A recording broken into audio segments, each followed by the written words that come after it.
And for today's video, yan po yung nilagay natin na antena, which is VHF po. So yun po siya. Yan, 4i. Medyo mataas-taas po ang coverage niya. Marami pong area na medyo low ground na kaya niyang makasagap ng signal.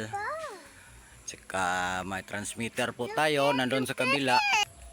Tsaka yan po yung isa, bale J-pole po. Oh, yun o.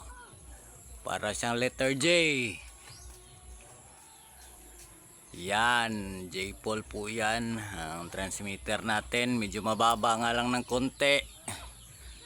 Yung parehong antena, kasi kawayan lang po ang kinabitan natin dyan. So, medyo maayos-ayos na rin po. Makakaabot na ng more or less mga 15 kilometers. So that's all. Thank you for watching.